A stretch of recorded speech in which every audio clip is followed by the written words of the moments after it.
In 1967, the sugar industry paid 3 Harvard scientists the equivalent of $48,000 to blame fat for heart disease. That paper shaped 50 years of American grocery shopping, and nearly everything it claimed was wrong. Here are 30 banned grocery items from the 70s that scientists now say were genius. Whole eggs were a breakfast staple in every American kitchen until Ansel Keys convinced the medical establishment that dietary cholesterol was killing people. By the mid-70s, the American Heart Association was urging your parents to limit egg yolks, and grocery stores began stocking cartons of egg whites as the safer choice. The yolk was the most nutritious part, packed with choline for brain development, lutein for eye health, vitamin D, and complete protein that a growing child actually needed. A 2020 study in the Journal of the American Medical Association found no significant link between moderate egg consumption and heart disease. Dietary guidelines quietly dropped cholesterol as a nutrient of concern in 2015, but by then, a whole generation had spent decades throwing away the best part of the egg on the advice of researchers who got the science wrong. In the early 1960s, the American Heart Association released its first dietary guidelines, telling the country that butter caused heart disease, and within a decade, the butter dish had vanished from most American dinner tables. What replaced it was margarine, a factory-made spread loaded with partially hydrogenated oils that delivered trans fat directly into the arteries of every family that followed the advice. Margarine was not a health food. It was an industrial product that Procter & Gamble had originally developed for candle wax before pivoting to food when electricity made candles less profitable. By 1977, Americans were consuming an average of 7.3 pounds of margarine per person per year, each bite supposedly protecting their hearts. The FDA did not ban artificial trans fats until 2018, more than 4 decades after butter was declared the enemy. Butter had one ingredient. Margarine had a chemistry set. The wrong one won. Full-fat whole milk was what the milkman delivered to your front porch in heavy glass bottles, cream rising to the top, cold enough to sweat through the cardboard carrier on a July morning. By the 80s, dietary guidelines pushed Americans toward skim, insisting the fat would clog their arteries. Schools banned whole milk from cafeterias entirely in 2012. The watery replacements were often loaded with added sugar to get kids to drink them. A study tracking nearly 5,000 children over 8 years found those who drank whole milk were 16% less likely to become overweight and 18% less likely to become obese. The fat in milk helps absorb vitamins A, D, E, and K, all of which are fat-soluble and essentially wasted without the fat that was being stripped away. The 2025 dietary guidelines finally reversed course. It took the government over 40 years to admit the milk your grandmother poured was fine. Before the war on fat changed American cooking, beef tallow was the default oil of the country. Your grandmother rendered it from roast drippings, stored it in a coffee can by the stove, and fried potatoes that turned golden and crisp in a way vegetable oil never could. McDonald's cooked their legendary fries in beef tallow until 1990, and longtime customers still say the flavor died that year. What the guidelines overlooked was that nearly half the fat in beef tallow is oleic acid, the same monounsaturated fat celebrated in olive oil. The stearic acid in tallow does not raise LDL cholesterol the way other saturated fats do. A whole generation traded a stable, natural cooking fat for industrially extracted soybean oil processed with hexane, a petroleum-derived solvent, and called it progress. The campaign to replace natural fats with industrial ones did not start in the 70s. It started in 1911 when Procter & Gamble introduced Crisco, a product made by forcing hydrogen gas through cottonseed oil to turn a liquid into a solid. The process, called hydrogenation, created the trans fats later linked to hundreds of thousands of heart disease deaths. Crisco's marketing was ruthless. The company gave away free cookbooks to newlywed women, hired home economists to promote the product in cooking classes, and framed pure pork lard as old-fashioned and unsanitary. By the 70s, lard had nearly vanished from American grocery stores. What nobody disclosed was that lard is naturally rich in vitamin D, has a balanced fatty acid profile, and produces a flakier pie crust than any shortening ever could. Lard was safe. Its replacement was not. The American Soybean Association ran full-page newspaper ads in the late 1970s warning consumers about the saturated fat in tropical oils, and the campaign destroyed coconut oil's place in the American grocery store almost overnight. Coconut oil vanished from shelves, replaced by domestically produced soybean oil in everything from cookies to crackers to movie theater popcorn. The science behind the attack relied on studies that used highly processed, partially hydrogenated coconut oil, a product chemically altered to behave nothing like the virgin coconut oil that Pacific Islanders had been cooking with safely for thousands of years.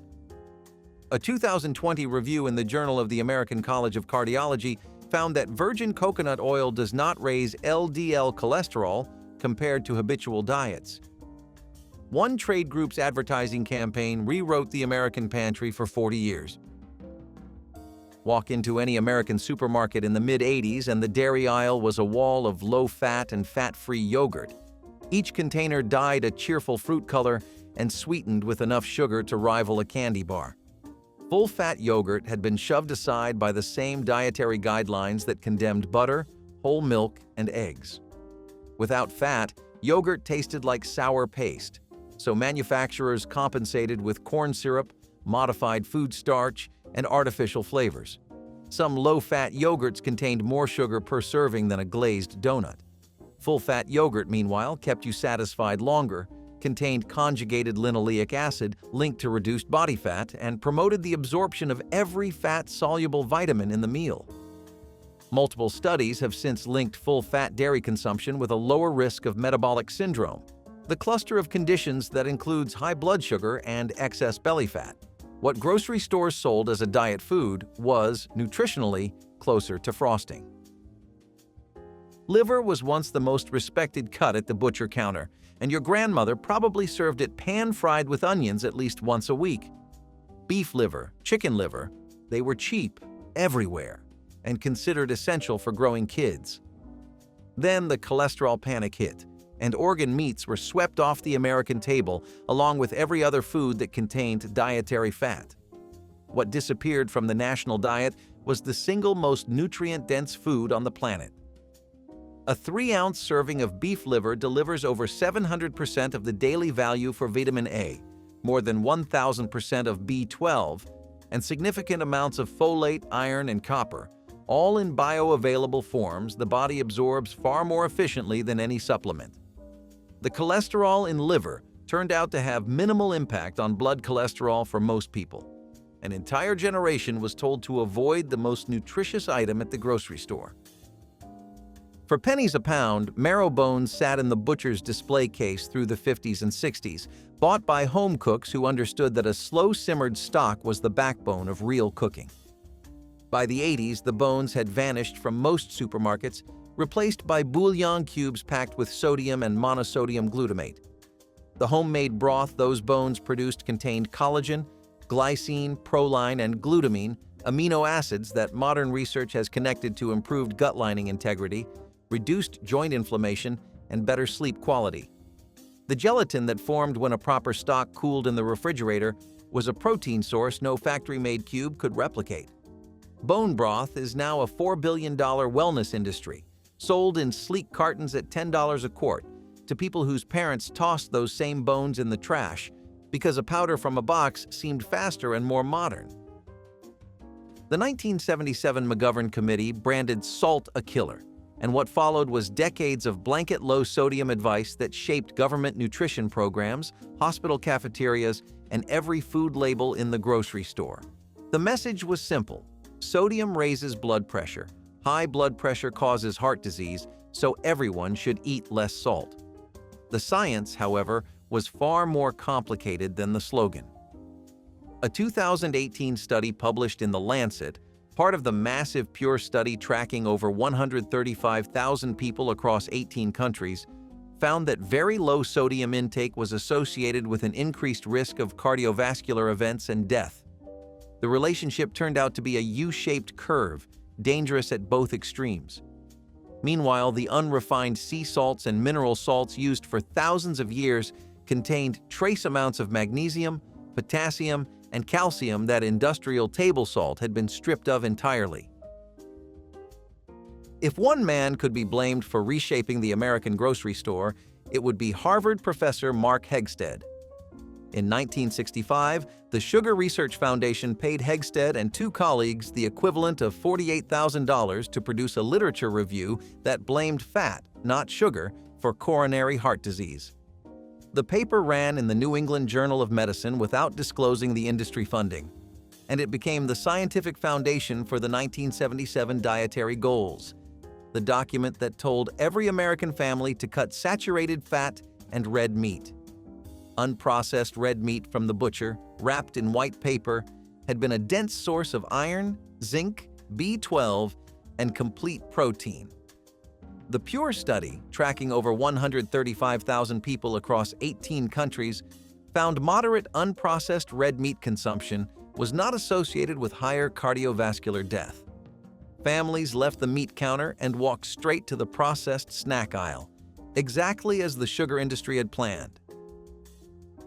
Full-fat aged cheese was a quiet casualty of the low-fat revolution, pushed off recommended food lists and replaced on grocery shelves by processed singles wrapped in plastic, made from vegetable oil and milk protein concentrate.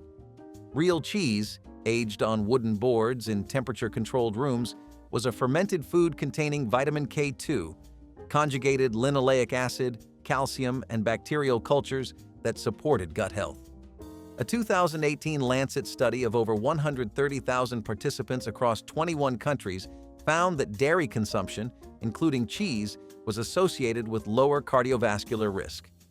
The French, who never abandoned full-fat cheese, had significantly lower rates of heart disease than Americans who obediently switched to processed substitutes. Researchers called this the French paradox. It was never really a paradox. The French ate real food. Americans ate products designed by committee. For most of the 70s and 80s, coffee was treated like a vice.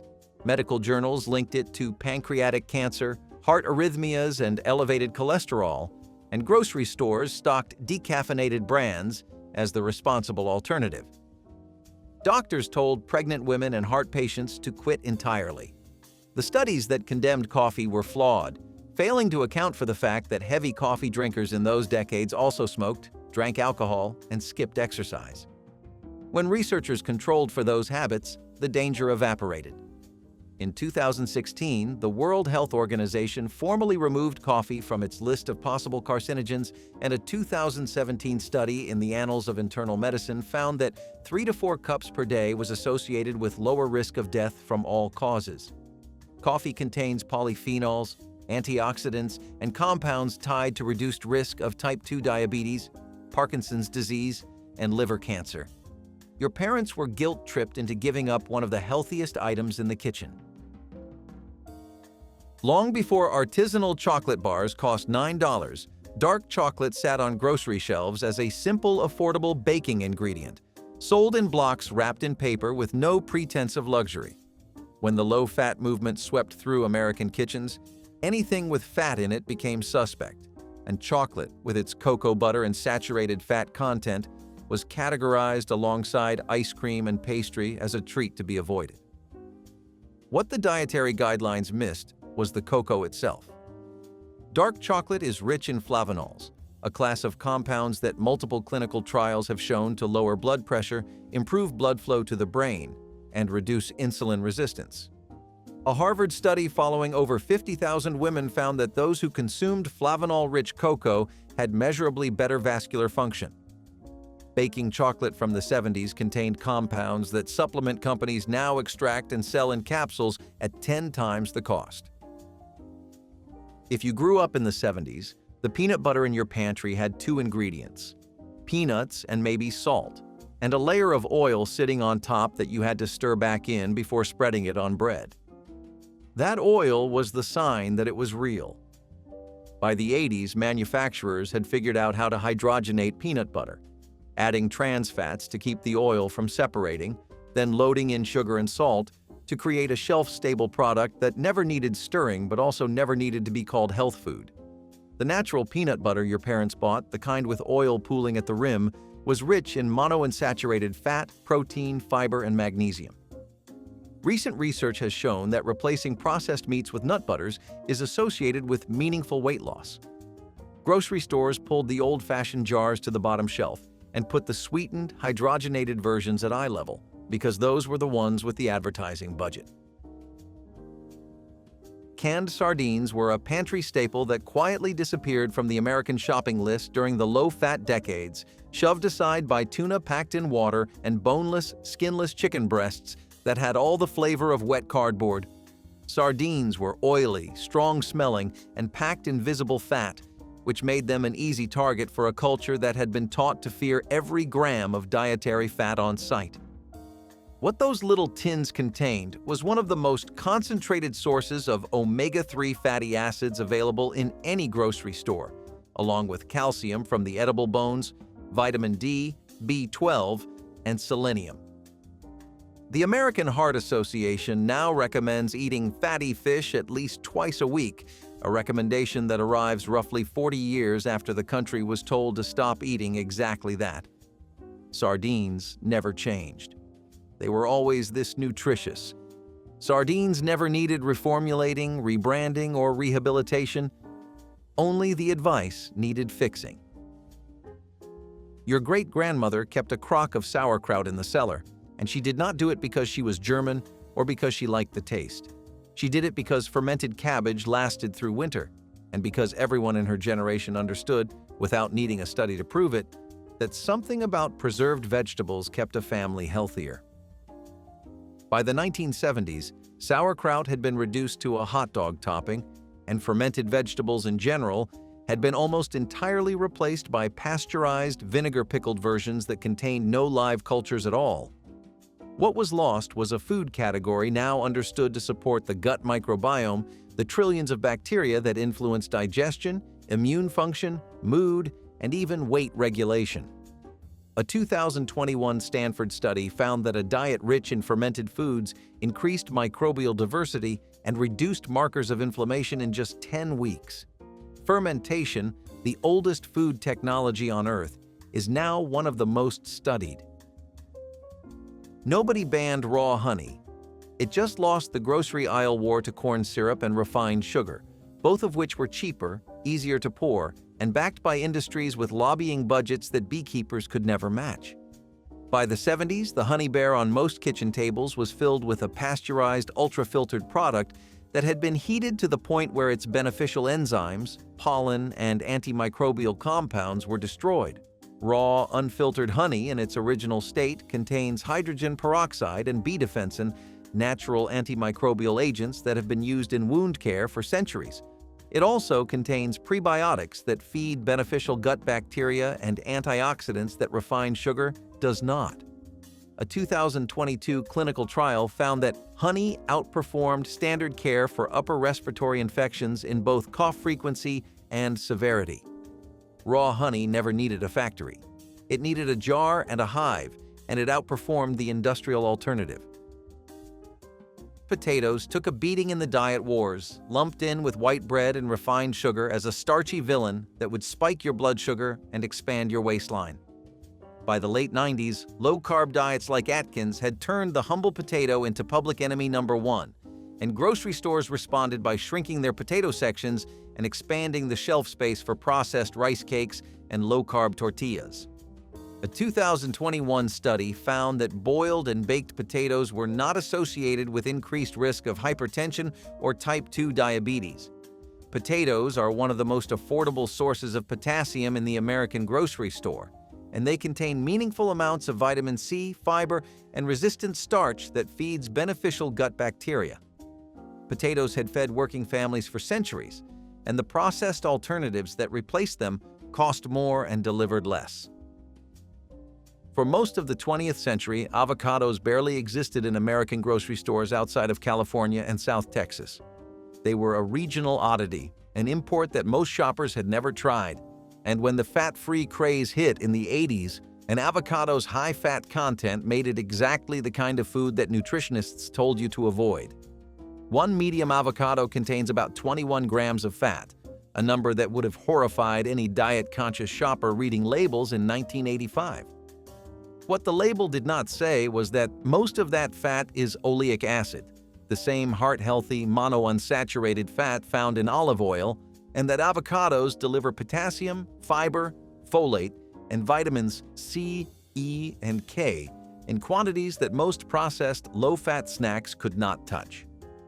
Annual American avocado consumption went from 1 pound per person in 1985 to over 9 pounds by 2023, a correction that took nearly 4 decades to complete. Every bag of mixed nuts at the grocery store came with an unspoken warning during the low-fat era, a price tag that doubled as an accusation.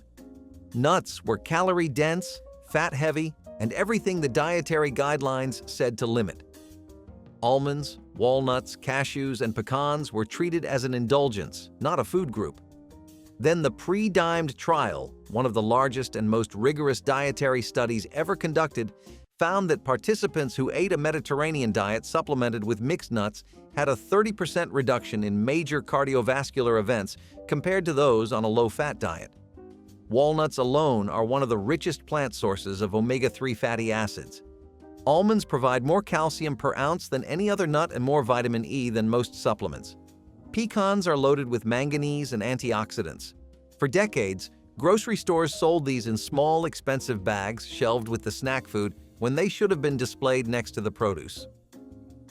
Before Wonder Bread convinced America that soft, white, and pre-sliced was the future of baking, sourdough was simply bread. Every neighborhood bakery made it because wild yeast fermentation was how bread had been leavened for thousands of years before commercial yeast was invented.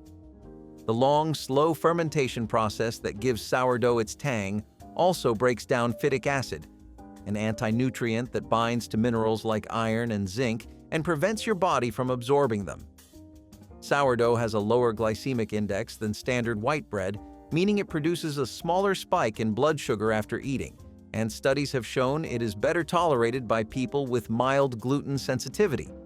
The industrialization of bread in the 1950s and 60s replaced this ancient process with factory speed, stripping out the fermentation, the nutrients, and the flavor, then adding back synthetic vitamins and calling the result enriched.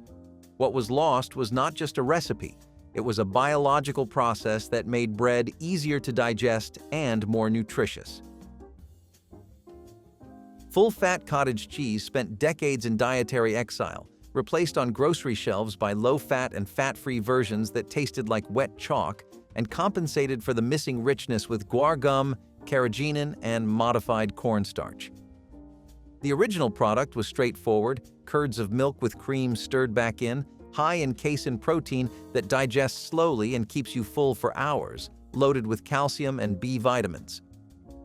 Bodybuilders in the 1960s and 70s ate it by the tub because they understood what dietitians refused to accept, that the fat was not the enemy.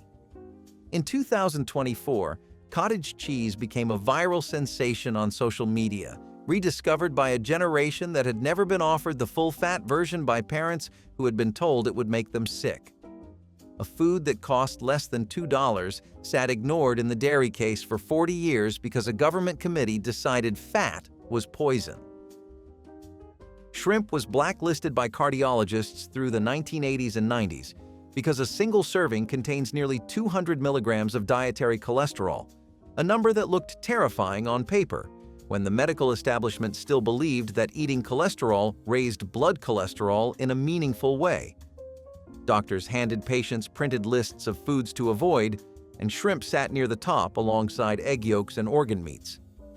What the cholesterol panic overlooked was that shrimp is almost pure protein, extremely low in saturated fat, and rich in selenium, zinc, iodine, and astaxanthin, a powerful antioxidant responsible for its pink color.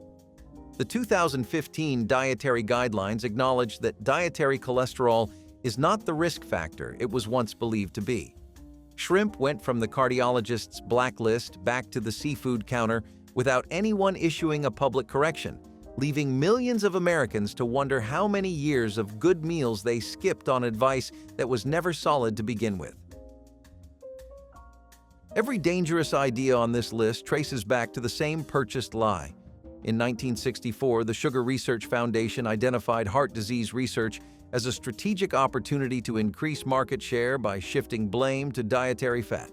Their internal documents, uncovered by a University of California, San Francisco researcher in 2016, revealed that the foundation funded a 1967 Harvard review that did exactly that. The paper ran in the New England Journal of Medicine without disclosing its sponsor. One of those scientists went on to help draft the 1977 dietary goals. Whole grain bread, the kind with visible seeds and a dense, chewy crumb, was caught in the crossfire. Dismissed as too heavy and too caloric, it was replaced by soft white bread stripped of fiber, germ, and bran, then fortified with synthetic vitamins to mask what had been removed. Whole grains are now linked to reduced risk of heart disease, type 2 diabetes, and certain cancers. In every farmhouse kitchen in America, there was a glass jug of apple cider vinegar sitting on a shelf, used for everything from salad dressing to cleaning to folk remedies that doctors dismissed as superstition. By the time processed food took over the American grocery store, vinegar had been reduced to a condiment, something for Easter eggs and pickling jars, and the raw, unfiltered kind with the cloudy sediment at the bottom was nearly impossible to find in a standard supermarket. That sediment, called the mother, contains acetic acid bacteria and enzymes that pasteurized vinegar has been stripped of entirely. Clinical studies have since found that apple cider vinegar consumed before meals can modestly reduce blood sugar spikes and improve insulin sensitivity, effects that are particularly relevant in a country where over 37 million people now live with type 2 diabetes.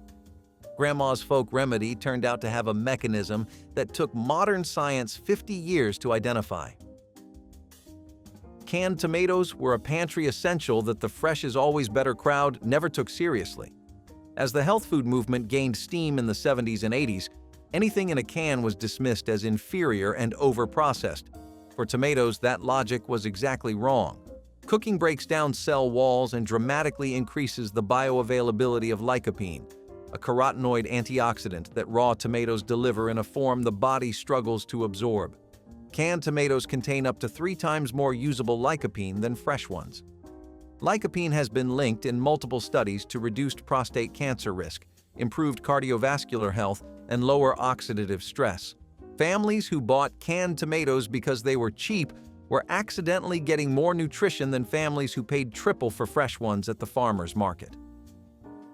Before instant oatmeal in foil packets took over the breakfast aisle, steel-cut oats were sold in burlap sacks and tin canisters at every general store and grocery in the country. They took 30 minutes to cook, which made them an early casualty of the convenience era. Instant oatmeal replaced them, pre-flavored with sugar, artificial maple syrup, and dehydrated fruit that bore no resemblance to the original ingredient.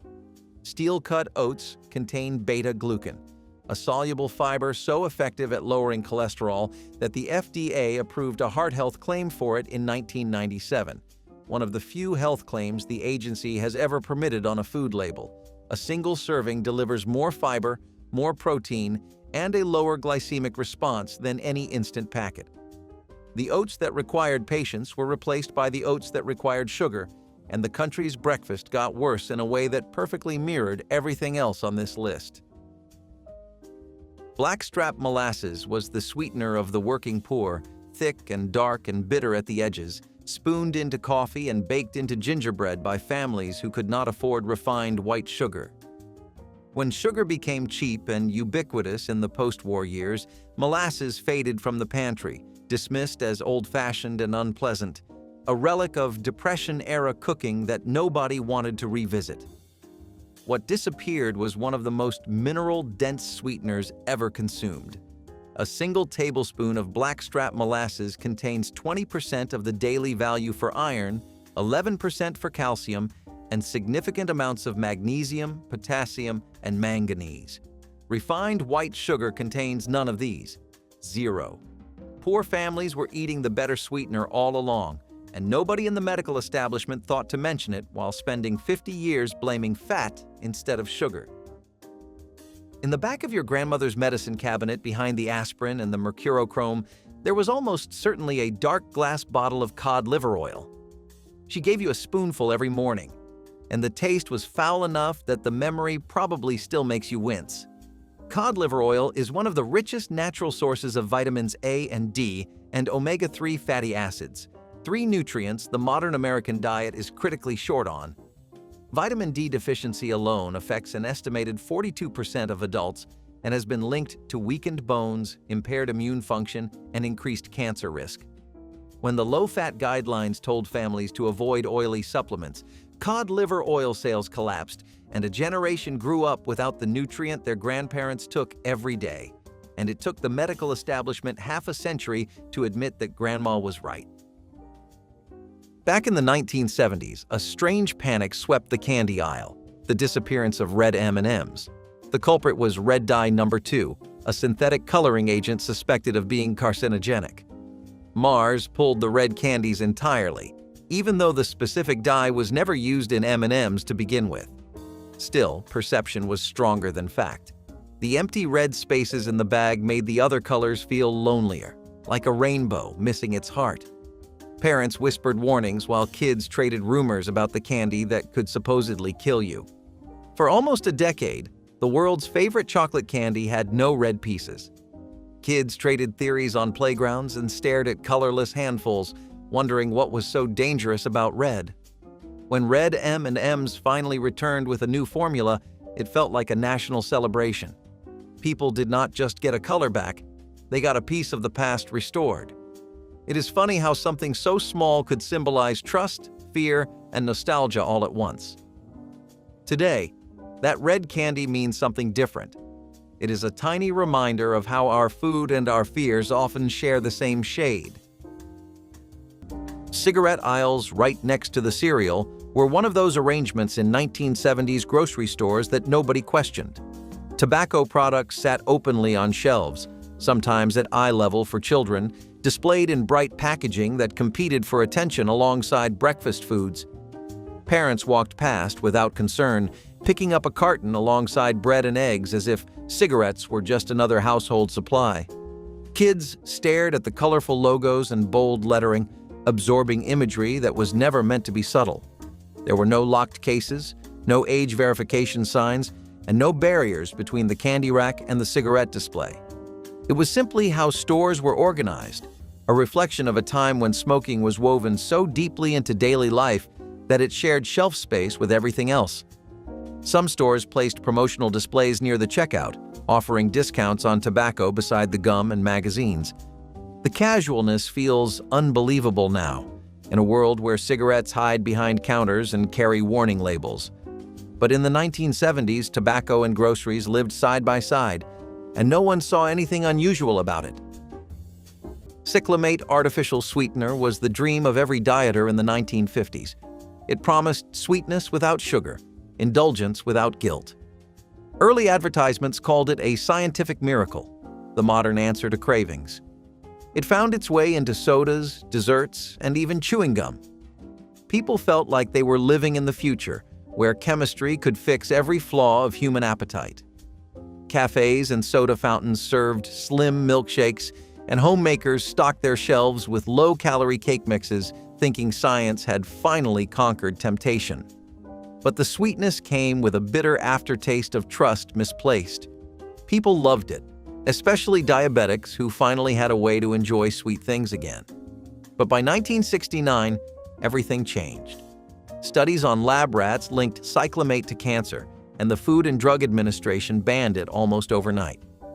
For a product that had been called the future of flavor, it was a shocking end. The shelves emptied and the world went back to sugar, realizing that sometimes science can promise too much too soon. The ban became one of the earliest examples of America learning that not every innovation is safe, no matter how sweet it seems. Orbitz was the drink that looked more like a science experiment than a thirst quencher. In the late 1990s, kids would stop in the grocery store aisle just to stare at the bottles, bright liquids with tiny gelatin spheres suspended inside, floating like little planets in a lava lamp. It was supposed to be futuristic, a drink you could both sip and watch. The first sip was strange, a mix of sweet syrup and jelly-like orbs drifting on your tongue. For some, it was a revelation, for others, pure confusion. But no one could deny that it was unlike anything else on Earth. People were fascinated, but they were also confused. The texture was unlike anything they had ever felt. Too thick to gulp, too thin to chew. The Food and Drug Administration soon stepped in, failing the product's stability tests because the suspended beads did not stay evenly distributed over time. Bottles leaked, clumps formed, and the novelty turned into a sticky mess. Within 2 years, Orbitz disappeared from shelves, remembered more for its weirdness than its taste. But for those who tried it, the memory still feels strangely magical. A moment when food and science collided in the most bizarre way imaginable. It might not have lasted long, but it showed how curiosity could make something as simple as a drink feel like a glimpse into the future. Personal tabs and handshake credit at local markets were part of a system that ran entirely on trust, reputation, and the quiet understanding that neighbors would always settle their debts. In the 1970s, small grocery stores and corner markets kept handwritten ledgers behind the counter, recording what each family owed and trusting them to come back and pay when the next paycheck arrived. There were no credit card machines, no interest rates, and no fine print. The store owner knew your name, knew your family, and understood that letting you take groceries home on credit was an investment in a relationship built over years. Families short on cash at the end of the month simply told the clerk to put it on the tab, and nobody felt ashamed because it was how the community operated. Kids watched their parents exchange nothing more than a nod or a handshake before walking out with a full bag. The whole system depended on something modern business has mostly abandoned: the belief that people will do the right thing without being forced. Today, every transaction is tracked, verified, and secured, and the personal tab has vanished along with the trust that made it possible. Butter-flavored margarine was a 1950s wonder, spreadable, cheap, and promoted as a heart-healthy alternative to butter. Housewives embraced it as the modern choice, the sign of progress in every kitchen. Its golden color and smooth texture promised indulgence without guilt. It was advertised in bright magazines beside smiling families and spotless kitchens, the perfect picture of American prosperity. Scientists and companies alike told the public it was the smarter fat, a scientific marvel that separated them from the old-fashioned ways of their parents. But science back then cared more about selling innovation than testing its safety. The secret behind its miracle formula was trans fats, the industrial oils hydrogenated to stay solid at room temperature. For decades, Americans slathered their toast and fried their eggs in it, believing they were doing their hearts a favor. Then the studies came, and the truth was hard to swallow. Trans fats were worse than the butter they replaced, clogging arteries and shortening lives. By the time it was banned, it had already shaped the diet of a generation. Butter-flavored margarine was more than a product. It was a lie sold with a smile. Before there was a health craze about energy drinks, there were sodas laced with brominated vegetable oil, better known as BVO. Found in citrus favorites like Mountain Dew and Sundrop, it was used to keep the flavor evenly mixed. For decades, nobody questioned it. Kids chugged neon green sodas at arcades, parents packed them into lunchboxes, and commercials promised unstoppable energy. It was the soda of summer vacations, backyard barbecues, and glowing green tongues. People had no idea that the same ingredient keeping the citrus oil afloat was slowly building up in their bodies over time. Then scientists revealed that bromine, one of the elements in BVO, could build up in the human body and cause serious health problems. Suddenly, the familiar fizz turned into fear. The Food and Drug Administration banned its use, forcing companies to change their recipes. But for people who grew up in the 80s and 90s, that old taste still lingers in memory. It was sharp, tangy, and just a bit radioactive in color, like drinking liquid lightning from a bottle. It was the flavor of youth, risk, and everything that felt a little too extreme for its own good. Bulk bins with no sneeze guards or gloves were one of those features in 1970s grocery stores that made shopping feel communal, casual, and unregulated. Wooden barrels and open metal bins sat along aisles, overflowing with loose candy, dried beans, rice, nuts, and baked goods that customers scooped out with shared metal scoops or grabbed with bare hands. Nobody wore gloves, and nobody worried about who touched what before them. The system was built on unspoken trust that everyone's hands were clean enough and intentions good enough. Kids plunged their arms into bins of penny candy, picking out pieces one by one, while parents weighed bags of trail mix or scooped flour into paper sacks. The smell of roasted peanuts, dried fruit, and raw grains mixed in a way that made the whole aisle feel alive. Store owners kept the bins full and the scoops clean, and that was considered more than enough. Today, health codes require sealed containers, sneeze guards, tongs, and gloves for anything sold in bulk, and the open barrel system that once made grocery shopping feel neighborly has given way to rules designed to protect what trust alone could not. In the 1950s, DDT was a household name for all the wrong reasons. Farmers, grocers, and even homemakers believed it was a miracle, a chemical that could protect crops from pests and keep fruits looking fresh for weeks. Produce was sprayed, dusted, and even rinsed in it before hitting grocery shelves. Apples gleamed brighter, tomatoes stayed red longer, and no one questioned it. You could not see the danger, and that made it easy to ignore. Decades later, scientists discovered that DDT was more than just a pesticide. It was a poison that lingered in soil, water, and even human tissue. It killed insects, yes, but it also harmed birds, fish, and people. The chemical built up in the environment until its effects could not be denied. The once fresh produce of the 1950s became a warning from history. What we cannot see can still hurt us. When DDT was banned, it marked a turning point in how America thought about safety, trust, and the true cost of convenience. Long before energy drinks became common, Jolt Cola was already rewriting the rules of caffeine. Its slogan said it all the sugar and twice the caffeine. In the 80s, that made it the ultimate rebel's drink. It was for gamers, coders, students pulling all-nighters, and anyone who wanted to feel like they were living on the edge of exhaustion. It tasted like liquid chaos, sweet enough to jolt you awake and strong enough to make your hands tremble after a few cans. Parents hated it, which only made it more appealing. For teenagers, drinking Jolt was not about taste. It was about rebellion. Supermarkets stacked cases of it, and teenagers wore their Jolt pride like a badge of honor. But as caffeine limits tightened and parents grew concerned about hyperactive kids bouncing off the walls, the drink became a symbol of excess. Regulators started cracking down, and Jolt slowly disappeared from the mainstream. It did not vanish with a bang. It just fizzled away like the last sip of a flat cola. Still, those who remember that metallic sweetness and electric buzz can tell you, it was more than a drink. It was pure adrenaline in a can, and once you tried it, nothing else quite hit the same. Glass milk bottles sold and returned at the store were part of a weekly cycle so familiar in the 1970s that most families never stopped to think about how elegant the system really was.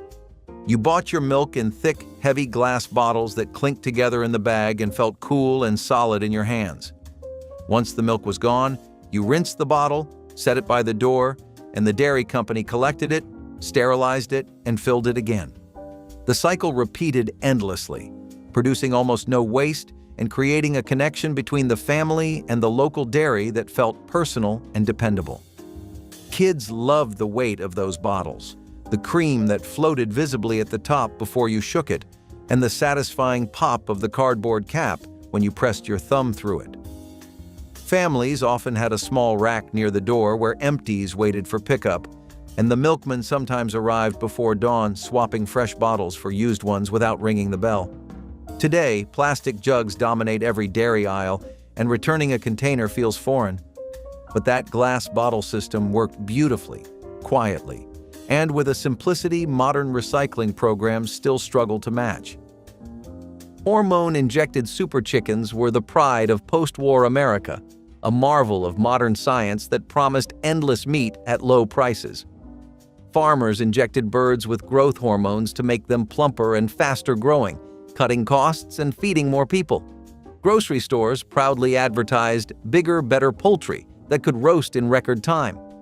The sight of a massive bird on the dinner table became a badge of success, a symbol that science and progress had conquered hunger. No one questioned why their chicken breasts had doubled in size or why the meat seemed strangely watery when cooked. They were too busy marveling at the miracle of abundance to see the price of tampering with nature. But what looked like progress soon sparked fear.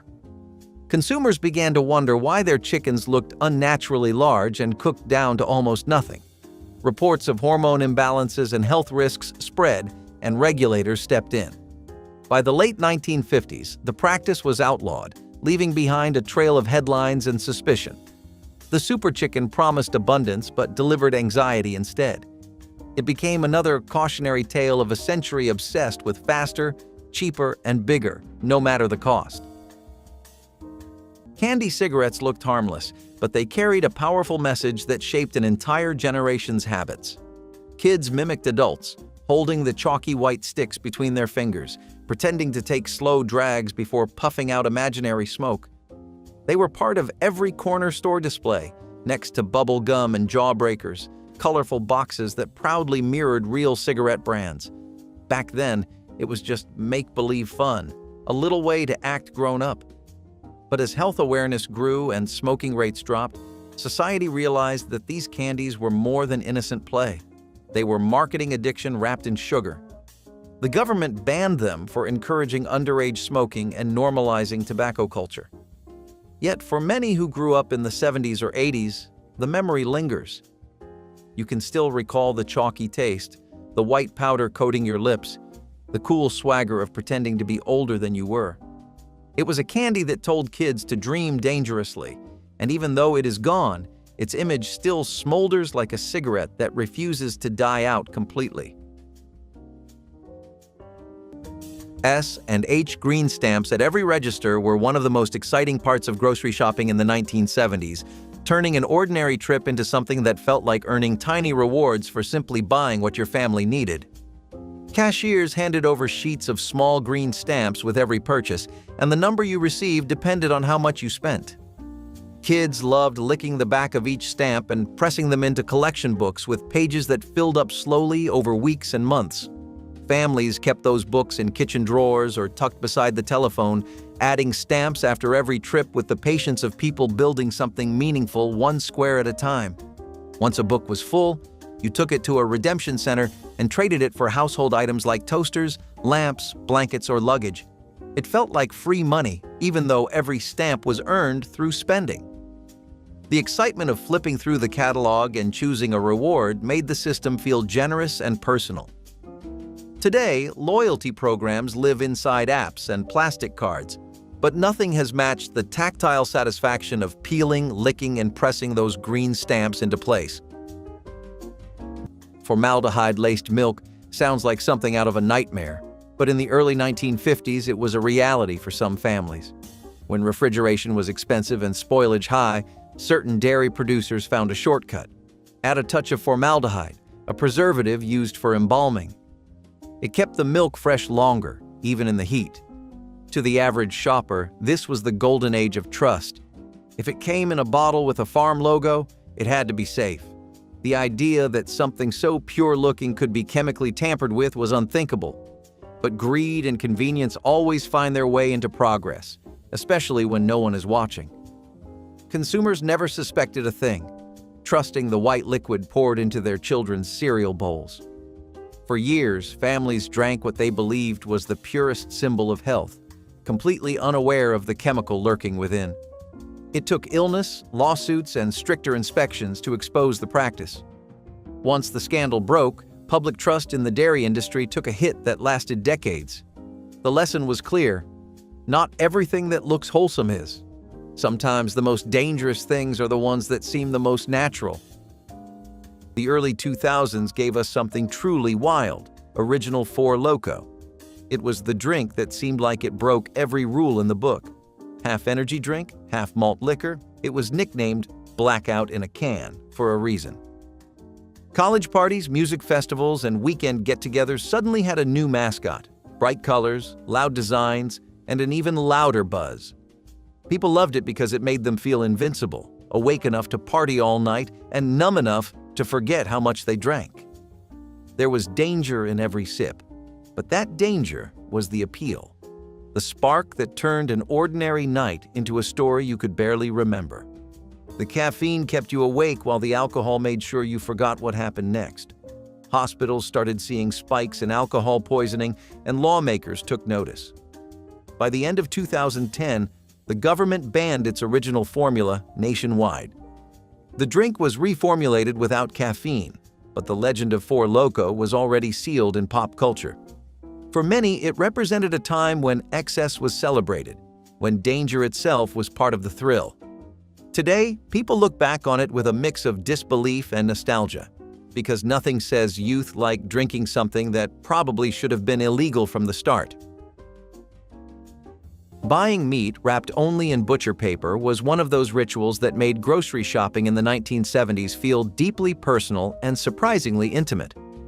You walked up to the glass case, pointed to the cut you wanted, and watched as the butcher pulled it out with bare hands, slapped it onto the scale, and wrapped it tightly in thick white paper before scribbling the weight and price with a grease pencil. There were no vacuum-sealed trays, no plastic film, and no styrofoam bases. The paper absorbed the juices, and by the time you got home, the bottom of the bag often carried a faint pink stain nobody thought twice about. Families trusted the butcher the way they trusted their doctor because the man behind the counter knew your name, your preferences, and exactly how thick you liked your pork chops. Kids pressed their faces against the cold glass, staring at the rows of cuts lined up like treasures on display. The smell of fresh meat, cold steel, and sawdust filled that section of the store in a way modern aisles cannot replicate. Today, everything is sealed, labeled, and traced to a plant. But back then, the butcher's word was all the food safety you ever needed. Coca-Cola with real coca extract was one of those open secrets everyone knew but no one mentioned. The original formula, created decades earlier, contained trace amounts of coca leaf, the same plant used to make cocaine. By the 1950s, the company claimed to have removed it, but in some rural bottling plants, the old recipe still found its way into production. It gave the soda a unique kick, a kind of energy that people swore by. No one called it addiction back then. They just said it helped them get through the day. Coca-Cola was more than a drink. It was America's tonic, its pick-me-up, its symbol of modern energy. But once the truth became impossible to ignore, Coca-Cola quietly changed its process for good. What was left was still iconic, but a little less wild, a little more safe. It's funny to think that one of the most innocent brands in American history was once powered by something so forbidden. Then there were Olestra chips, the so-called miracle snack of the 90s. They promised all the flavor of regular potato chips with none of the fat. For families trying to eat healthier, that was a dream come true. Bags of these chips filled grocery aisles with big labels that said fat-free and guilt-free. But the dream turned sour fast. People discovered that Olestra did not just remove fat, it also removed dignity. It blocked the body from absorbing essential vitamins and caused severe digestive distress. The stories spread fast, and suddenly the chips became the punchline of every late-night talk show. What started as a scientific breakthrough ended as a national embarrassment. Within a few years, Olestra was quietly pulled from shelves, never to return. It left behind a strange lesson about how far we are willing to go to keep the foods we love while pretending to make them better for us. Some things, it seems, were meant to stay full of fat and full of flavor. Cashiers who made change entirely from memory were one of the quiet marvels of grocery shopping in the 1970s, the kind of skill people relied on without ever stopping to admire. There were no digital displays, no automatic coin dispensers, and no screens telling the cashier how much to hand back. The total was punched in, the customer handed over a bill, and the cashier calculated the difference in their head before pulling coins and bills from the drawer with practiced fingers. It happened so fast that most shoppers never questioned the accuracy. These cashiers handled dozens of transactions an hour, juggling prices, coupons, and odd change without breaking rhythm. Kids watched in fascination as coins clicked into open palms and bills were counted back with a flick of the wrist. It was a performance nobody called a performance because it was simply part of the job. Mistakes were rare, and when they happened, a quick recount settled the matter without tension. Today, registers calculate everything automatically, and many cashiers never touch the math at all. The skill that once defined the job has quietly disappeared, replaced by technology that is faster but far less human. Raw milk was once the pride of the American farm, bottled straight from the source and sold in glass jars. People swore it tasted better, richer, creamier, and somehow more real. In the 1950s, it was still common to see it on grocery shelves, untouched by modern processing. But beneath the nostalgia was danger. Without pasteurization, raw milk carried bacteria that caused tuberculosis, salmonella, and other deadly diseases. Rural families, especially in dairy states, considered pasteurization unnecessary city talk. They trusted their cows, their neighbors, and the land itself. Unfortunately, nature is not as kind as nostalgia remembers. It hides danger even in the things we love most. Families believed they were drinking nature's perfect food, not knowing that it sometimes carried the very thing that made them sick. Eventually, stricter food laws swept across the country, forcing dairies to heat-treat every drop before it hit the store. Raw milk became illegal in most states, a symbol of both freedom lost and safety gained. To some, it was government overreach. To others, it was salvation. Either way, the days of milk straight from the cow were gone for good. Ecto-Cooler. Hi-C was pure childhood magic poured into a box. Inspired by the Ghostbusters craze of the 80s, it glowed with a radioactive green that no fruit on earth had ever seen. It tasted like tangerine mixed with nostalgia and a hint of Saturday morning cartoons. Every kid in America wanted it in their lunchbox, and every parent knew exactly what that neon color meant: artificial dyes and plenty of sugar. It stained your tongue, your clothes, and sometimes even the kitchen counter, but no one cared. Kids sipped it like it was a secret potion, their own piece of Ghostbusters magic in liquid form. Years later, when regulations began restricting synthetic food colorings linked to hyperactivity and health concerns, the drink quietly disappeared. But it left behind a generation of kids who still swear it tasted better than anything since. For many, it was not just juice. It was a piece of their childhood, a reminder of how fun could come in the strangest colors. Even now, when someone finds an old box online or a commemorative re-release, it feels like opening a time capsule from a brighter, weirder world where even your drink looked like slime. No expiration dates on most packaged foods meant that families in the 1970s relied entirely on their senses to decide whether something was still safe to eat. You opened a can of soup, sniffed it, and if it smelled fine, dinner was served. Boxes of crackers, bags of flour, jars of peanut butter, and cans of fruit sat in pantries for months, sometimes years, without a printed date telling you when the food had crossed a line. People trusted their instincts because there was nothing else to trust. If bread felt stale, you toasted it. If cheese turned a shade you did not recognize, you cut off the edge and kept the rest. Families managed their kitchens with a quiet confidence that came from generations of doing exactly the same thing. Nobody panicked over a missing label because labels simply did not carry that information yet. The idea of tossing perfectly good food because a printed date said so would have seemed wasteful and absurd. Today, expiration dates govern almost every purchase, and shelves are cleared based on stamps that sometimes reflect quality rather than safety. Back then, your nose, your eyes, and your common sense were the only tools you needed. Lead-soldered cans were once the height of convenience, sitting proudly on pantry shelves filled with soups, beans, and vegetables. Housewives in the 1950s relied on them for quick dinners, trusting the gleam of the metal and the weight of the can. No one knew that each meal came with a hidden dose of poison. The solder that sealed those cans was made from lead, a heavy metal that slowly seeped into whatever food it touched. Over time, families unknowingly ingested trace amounts that built up in their bodies. Children suffered the most. Fatigue, headaches, and developmental issues doctors struggled to explain. It took years of investigation before the truth surfaced. These ordinary cans were silently toxic. Once the government finally stepped in, the change was swift and absolute. Modern cans switched to safer materials, but the memory lingered. An entire generation raised on food that was convenient, cheap, and quietly dangerous. Finally, there were the tamarindo lollipops from Mexico, sweet, sour, and dusted with chili powder. Kids loved them for their bold flavor, something that made American candies seem plain by comparison.